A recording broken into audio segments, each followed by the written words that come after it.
Immediate past Governor of Edo State, Godwin Obaseki has sent some words of sympathy to the people of Okpekpe community in the Etsako East local government area of Edo State following the killing of two persons, Batemue Philip aka Ebo and Christopher Bello by suspected herdsmen on Monday, calling on the state governor, Okpebholo and other authorities responsible for the security of the state to act swiftly, just as the council chairperson in charge of the local government, Benedicta Attoh, raised alarm that if the state government fails to act fast, the entire North Ibie people may be wiped out by the suspected Fulani herders, with another report of the head of the Vigilante group in Erah Community in the Owan East local government area of the state, Victor Ogendegbe, also killed in cold blood by attackers suspected to be Fulani herdsmen.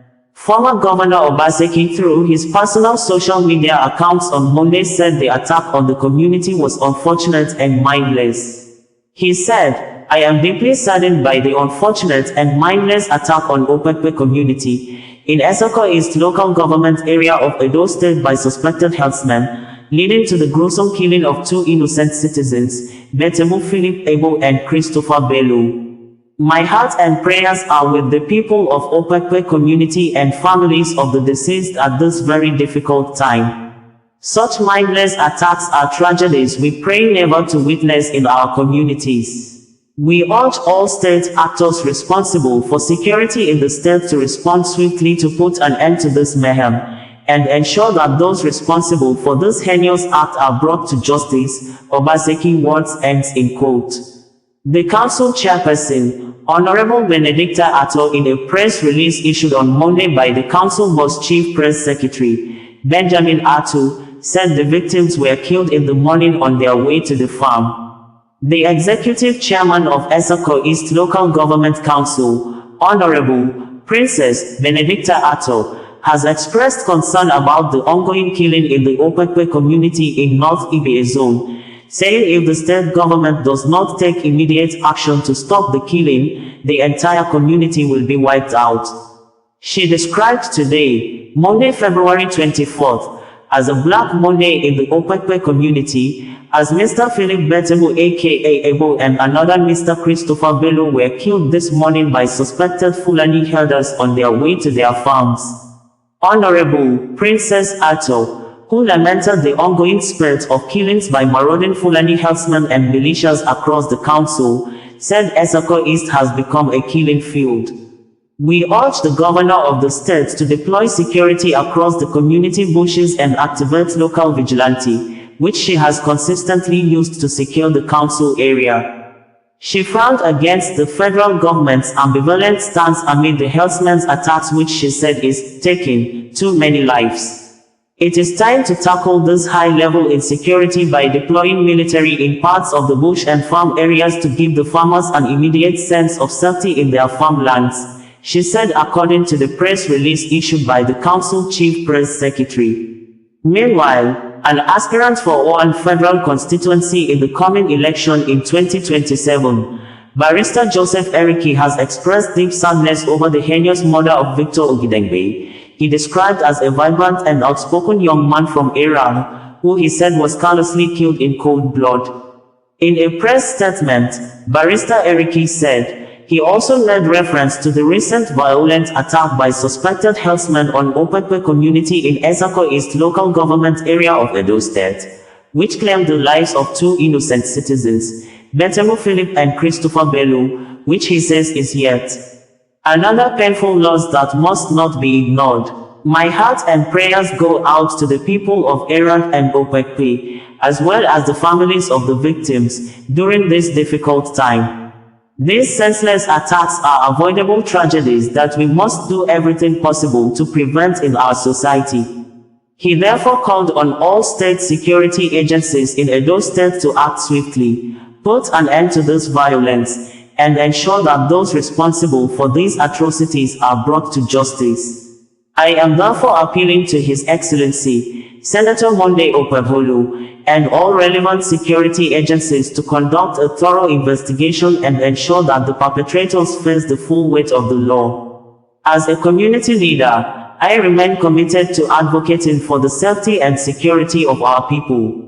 I will continue to engage relevant stakeholders, amplify the voices of the affected communities, and push for decisive actions to protect Erah, Owan, and its environs. The Legal Practitioner Economic and Financial Crimes Commission EFCC on Monday presented before a federal high court sitting in Abuja its ninth witness who happened to be a staff of the Central Bank of Nigeria CBN over the allegations of money laundering and embezzlement of 4 billion naira from the coffers of Anambra State government by the immediate past governor, Willie Obiano, to which the ninth witness claimed that the 3 out of the 23 companies the EFCC alleged Obiano used to commit the fraud were not licensed by the CBN, adding that the 3 companies had since been delisted as one of the financial operators in the country. This also followed the testimonies of the 3rd and 4th witnesses presented by the EFCC last year that alleged they were bringing physical cash in millions to the embattled former governor.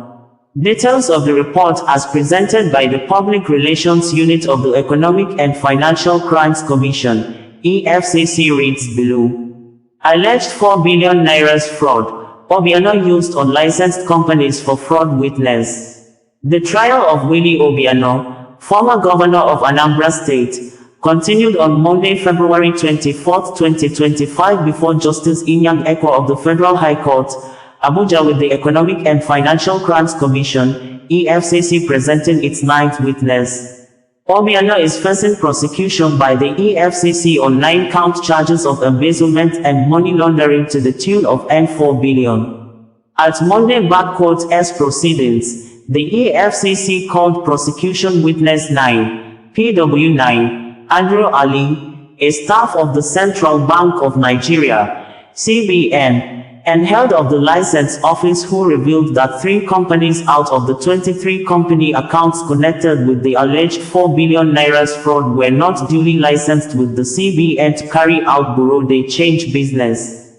Ali, while being led in evidence by prosecution counsel, Sylvanus Tahir, San, disclosed that Connaught International Service, SY Panda Enterprise and Ziga Ziga Trading Company were not licensed to carry out BDC business, adding that Ziga has been delisted from the CBN license list before 2014. Sometimes around April 2023, we received 2 letters from the EFCC regarding some 23 financial institutions to know if they were licensed or not. I recall forwarding the 2 letters to the desk officer, who upon review, said we have received such letters in the past before, so we comprehensively replied the EFCC in a letter dated May 21, 2023 and as seen in the letter of our response, out of 23 companies, 3 of them were not registered, he said. The 8-page letter from the EFCC and the response were admitted in evidence and marked as Exhibit A1 A8. While being cross-examined by defense counsel, Onyechi Ikpeazu, San, Ali recalled that Ziga Ziga Trading Company did not meet the licensing requirements before 2014. Once you do not meet the requirements, you are delisted. It is in public knowledge that we only supervise the people that are licensed. Once you are not on our list, we lose the power to supervise you. We run public notice to sensitize the public not to operate with unlicensed companies, which is also on our website. He stated further that, it is stated clearly in Section 15 and 19 of the CBN Revised Operational Guidelines 2015. Our work is to regulate and supervise them. Once you do not meet the requirement of renewable licensing, you will be delisted and we publish it on our valedictory list, which is on our website. BDCs also have operational accounts which they do business with. They are not allowed to do business without those accounts, he revealed. Justice Etsako adjourned the matter to February 26, 2025 for continuation of trial. How we supplied Obiano cash from state security votes witnesses. The trial of Willie Obiano, former governor of Anambra State, continued on June 26, 2024 before Justice Etsako of the Federal High Court, Abuja, with 2 prosecution witnesses disclosing how they supplied Obiano cash in both naira and dollars through his proxies. Ugochukwu Chinedu, prosecution witness, PW3, and a former banker between November 2, 2008 to March 26, 2023, who was the account manager of the Anambra State government accounts, including the state security vote account, told the court that he usually delivered raw cash in both Naira and US dollars to Obiano in line with the instructions given to him by Willie Umokuye and Theophilus Mays, Obiano's former principal secretary and accountant at the state government's house, respectively, who were signatories to the security votes account. I usually process transactions with the principal secretary, either daily or weekly, mostly using the instruments of checks. I will go to his office on Fridays to balance the account. All the transactions I carried out were usually based on the instructions given to him by the account holders, he said. Further in his testimony, the PW3 stated that, sometimes around July 2021, I was called by the compliance officer that they received an invitation from EFCC regarding an ongoing investigation into the administration of the Anambra State government security votes account. In the course of the investigation, I was asked to provide details into some other accounts that I managed, which included Udo Ventures Limited, Moment of Peace Limited, Easy Diamond Integrated Links Limited, CI Party Ventures Nigeria Limited, Expressive Consult Nigeria Limited, among others. Documents relating to those accounts were marked PW3A1 to A215, tendered and admitted in evidence.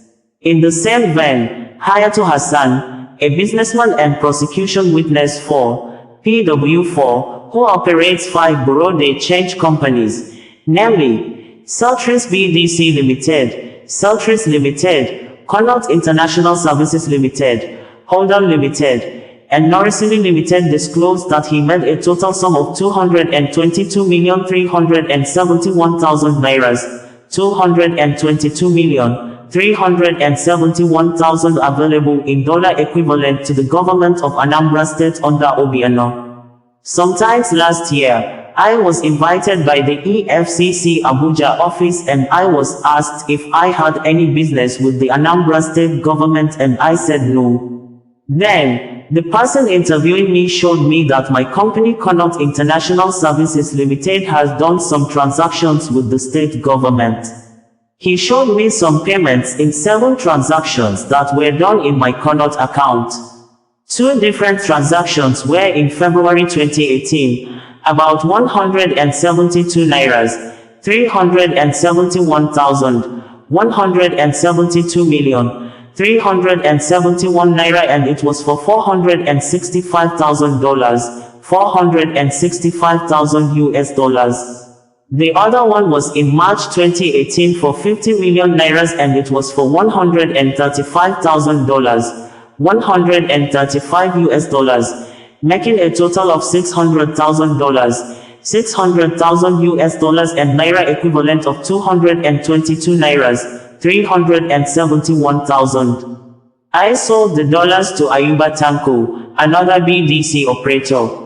As soon as the transaction was done, one of the numbers of courts used by the federal government under the leadership of President Bola Ahmed Tinubu to challenge the operational activities and exercise of authorities by the former governor of Central Bank of Nigeria, CBN, Godwin Philip, has fixed February 26, 2025 to rule on recusal application filed by the embattled ex-CBN governor after the Special Offences Court judge was accused of being biased and unfair in his handling of the case before the court sitting in Lagos State.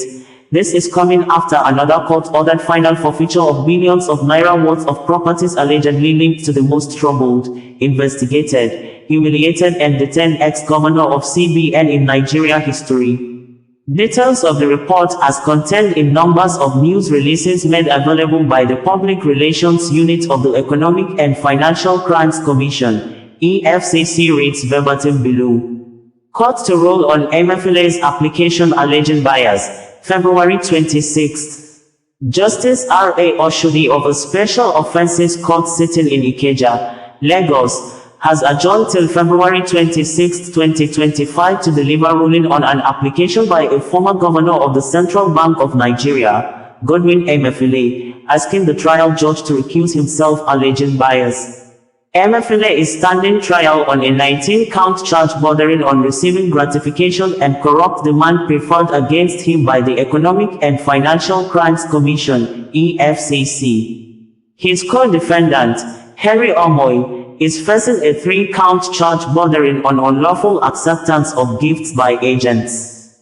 They have pleaded not guilty to the charges. At Monday's proceedings, February 24, 2025, the prosecution led by Rotimi Oyedepo, SAN, concluded the examination-in-chief of the 7th prosecution witness, PW7, Adetola John, but rather than proceed with the cross-examination, counsel for Philip, Olalekan Ojo, SAN, and Omoy's counsel, Kazim Badamosi, SAN asked the court to recuse itself on the allegation of bias. The defense refused to cross-examine the witness and through an oral application, unanimously asked the court to recuse itself alleging bias. Oyedepo, however, vehemently opposed the application. He said, "In this proceeding, your lordship had numerous times ruled against the prosecution, and if defense is dissatisfied with the ruling of the court, they can appeal. I do not know what defense is trying to prove by telling this court to recuse itself, because in this case, there is no evidence of allegation of bias. This is a form of delay tactics, and I urge your lordship to discountenance this application, because a reasonable person in this court will realize that this application is meant to delay this trial." The court had earlier granted accelerated hearing in this case, and I urge this honorable court to ask defense to cross-examine the witness. Thereafter, Justice Oshodi adjourned to rule on the application. Court orders final forfeiture of 830 million naira, $4.7 million, properties linked to Philip. Justice Yelin Bogoro of the Federal High Court, sitting in Ikoyi, Lagos, on Friday, February 21, 2025, ordered the final forfeiture of $4,719,054, $4,791,000, 54 cents, and 830,875,611 naira, 830,875,611 naira, as well as a number of properties linked to the former governor of the Central Bank of Nigeria, CBN, Godwin Philip. The judge gave the order following a motion on notice filed by the Economic and Financial Crimes Commission, EFCC. The commission had, through the motion filed by its counsel, Bilikisu Buhari, sought a final forfeiture of the monies and properties having been established to be proceeds of unlawful activity pursuant to Section 17 of the Advance Fee Fraud and Other Fraud-Related Offences Act, 2006, Section 44, 2b of the Constitution of the Federal Republic of Nigeria. The monies, which are domiciled in First Bank, Titan Bank and Zenith Bank, are being operated by Omol Anita Joy, Deep Blue Energy Service Limited, Etsako Bureau de Change Limited, Lipam Investment Services Limited, Tatla Services Limited, Rosajul Global Resources Limited, and Telecommunication Nigeria Limited. The properties consist of 94 units of 11-story buildings under construction on Number 2, Otumba Elegushi 2nd Avenue, formerly Club Road, Ikoyi, Lagos, AM Plaza, 11-story office space, situated on 1E, Otumba Adedoyin Crescent, Lekki Peninsula Scheme 1, Lagos, Iwa Industrial Park 1, Esa Street, Imo land purchased with Deep Bive Industrial Town, Oriade LCDA, Amoa Odofin Local Government Area, Lagos, Metalwood and Tatla Warehouse, Furniture Plant at Bogije, near Elimoro, Lagos, Owolobi Village, Ibeju Lekki LGA, Lagos, and 2 properties purchased from Chevron Nigeria, Closed PFA Fund, Block B Lot Twin Completed Property Lex Estate, Lekki, Lagos. Others are a plot of land measuring 1038.069 SQM, located in Lekki Foreshore Estate Scheme, Block A, Plot 4, Foreshore Estate, Eti Osa, Local Government Area, an estate located on 100 Cottonwood Coppell, Texas Drive, Coppell, Texas, owned by Lipam Investment Services. A land at No.